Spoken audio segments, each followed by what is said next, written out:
بہت شکریہ علینا. پہلے تو ایک آن اے لائٹر نوٹ جو بھٹی صاحب باتیں کر رہے تھے, میرے ذہن میں جو امیج بن رہا تھا وہ عمران خان کا بن رہا تھا کہ ان کی شخصیت اور ان کے حوالے سے بھی اسی طرح کا تھا. انہوں نے کیونکہ بس ایک دفعہ نام لے کے ٹرمپ کا, اس کے بعد ان کی جو بفخر کی جگتیں بنتی ہیں, جس دن ٹرمپ صاحب کی نظر اڈیالہ کی طرف ہو گئی نا, اس دن پھر ڈرو. جب عمران خان حکومت میں تھے تو میں نے بھی اس حوالے سے ایک سٹوری کی تھی ان کے یو ٹرنز کے حوالے سے کہ کتنے یو ٹرنز کیے ہیں. بہرحال یہ اس پہ کسی دن اور دن بحث کریں گے. اسلام آباد کے حوالے سے اگر دیکھا جائے تو سیکیورٹی کی صورتحال جو پہلے مذاکرات کے دور سے ایک دو دن پہلے تھی, ابھی وہ نظر نہیں آ رہی. خاص طور پہ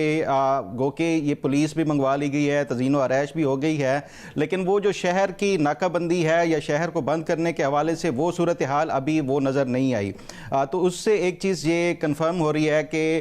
گو کہ انہوں نے زبانی کلامی جو میری اطلاعات ہیں حکومت کی طرف سے نہ صرف یہ کہ احکامات جاری کر دیے گئے ہیں بسوں کے اڈے بند کرنے کے حوالے سے, پھر اس کے ساتھ ساتھ پیٹرول پمپس والوں کو بھی کہہ دیا گیا کہ آپ اپنا جو فیول کے حوالے سے جتنی ریکوائرمنٹ ہوتی ہے وہ پوری کرا لیں, کیونکہ 17 کے بعد وہ جو آئل ٹینکرز ہیں وہ انٹر نہیں ہونے دیں گے. تو ابھی تک جو زبانی کلامی تو سب کو احکامات جاری کیے جا رہے ہیں, لیکن فی الحال وہ صورتحال نہیں نظر آ رہی جو ایک دو دن پہلے پچھلے مذاکرات سے تھی. دوسری بات جو آپ بات کر رہی ہیں یہ مذاکرات کے حوالے سے کہ کیا کامیاب ہوں گے, کیا یہ بیانات اس کو متاثر کر سکتے ہیں یا نہیں کر سکتے. دیکھیں اس میں 3 اہم پہلو ہیں. پہلی بات یہ ہے کہ کیا یہ جو بیانات ہیں یا کچھ اقدام اٹھائے گئے ہیں یہ ایک معمول کی کارروائی ہے یا یہ ایک ریڈ فلیگ ہے. اس کے حوالے سے اگر دیکھیں تو اگر آپ کو یاد ہو جس دن ایران کا ڈیلیگیشن آنا تھا اسلام آباد پہلے مذاکرات کے لیے, تو اس سے ایک دن پہلے باقر کالباف نے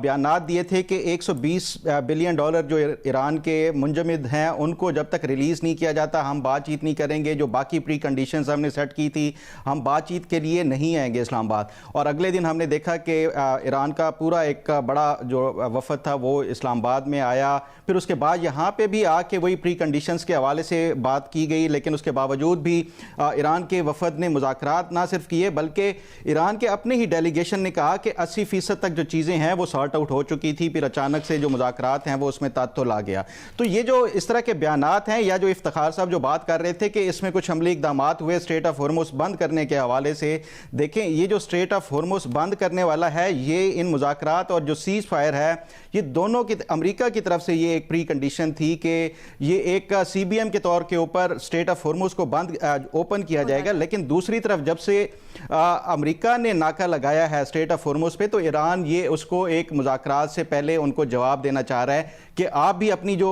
اس پہ وہ شرائط ہیں وہ پوری کریں. تو میں نہیں سمجھتا کہ کوئی اس طرح کا ریڈ فلیگ ہے یہ اس طرح کے بیانات. یہ تو ایون جو صدر ٹرمپ آج ہی انہوں نے کوئی میڈیا سے جو ایئر فورس 1 پہ بات چیت کی ہے اس پہ انہوں نے کہا ہے کہ ایران نے آپ کے تمام تر جو باتیں ہیں اس کو ریجیکٹ کر دیا ہے. تو اس پہ انہوں نے کہا کہ یہ اپنی ڈومیسٹک آڈینس کو خوش کرنے کے لیے, اور میں یہ سمجھ سکتا ہوں. دوسری چیز جو اس میں امپورٹنٹ ہے جس کو آپ اگنور نہیں کر سکتے وہ ہے کہ پس پردہ کیا کچھ کوششیں کی جا رہی ہیں, اور کیا اتنی زیادہ کوششوں کے باوجود یہ کوئی محض 2-4 بیانات سے یہ سبوتاش ہو سکتے ہیں. فیلڈ مارشل عاصم منیر کے 3 روزہ دورے کے حوالے سے ڈسکس ہوا, لیکن اس میں جو امپورٹنٹ چیز ہوئی پاسداران انقلاب کے حوالے سے کہا جا رہا ہے یا ان کے پولیٹیکل جو فیس ہے اس کے حوالے سے کہا جا رہا ہے. دیکھیں آپ جو فیلڈ مارشل کا دورہ تھا اس میں دونوں political leadership president Masoud Pezeshkian سے نہ صرف یہ کہ ملاقات ہوئی, اس کے ساتھ ساتھ پاسداران انقلاب کی بھی ٹاپ لیڈرشپ کے ساتھ بات ہوئی ہے. اور اس کے اگر آپ دیکھیں ایران کی جو پریس تھا اس میں ان کے چہرے بلر کر کے یہ واضح نظر آ رہا تھا کہ یہ جو دورہ تھا اس میں دونوں سائڈ کو, اور یہ جانتے ہیں پاکستان جو میڈیٹر کے طور کے اوپر کام کر رہا ہے کہ ہمیں دونوں ملٹری سائڈ بھی اور پولیٹیکل سائڈ دونوں کو سیم پیج پہ رکھنا ہوگا. تو اس وجہ سے میں نہیں سمجھتا کہ کوئی اس میں اتنا زیادہ گیپ ہے کہ جس کی وجہ سے یہ مذاکرات چند ایک بیانات کی وجہ سے یہ سبوتاج ہو جائیں گے. تیسری جو امپورٹنٹ چیز ہے جس کی وجہ سے یہ مذاکرات سپوائل ہو سکتے ہیں یا ایک ریڈ فلیگ ہو سکتا ہے وہ ہے سپوائلر, اور سپوائلر میں جو مین ہے وہ اسرائیل ہے. اسرائیل کا اگر آپ پچھلے 2 دنوں سے دیکھ لیں تو اس پہ کوئی, جب سے صدر ٹرمپ نے لبنان کی یک طرفہ سیز فائر کا اعلان کیا گو کہ نیتن یاہو کے اوپر کرٹیسزم بھی ہو رہا ہے اسرائیل کے اندر, وہ کہا بھی جا رہا ہے ان کو کہ یہ ناکام ہو چکے ہیں اہداف حاصل کرنے میں بھی, اور صدر ٹرمپ نے ان کو اس قابل نہیں سمجھا کہ وہ سیز فائر سے پہلے ان سے رابطہ کر لیتے ہیں. لیکن اس تمام تر کرٹیسزم کے باوجود بھی اگر اسرائیل اس کو کوئی سپوائل کرنے کی ابھی تک کوئی کوشش نہیں کر رہا, یعنی لبنان سیز فائر کی کوئی وائلیشن نہیں کر رہا یا ایران کی سیز فائر کے حوالے سے کوئی وائلیشن نہیں کر رہا, تو اٹ مینس کہ چیزیں سیریس ہیں اور یہ چیزیں آگے بڑھتی ہوئی نظر آ رہی ہیں. یہ بیانات جو ہیں یہ میں سمجھتا ہوں ڈومیسٹک آڈینس کے لیے ہی ہیں, اس سے زیادہ کچھ نہیں.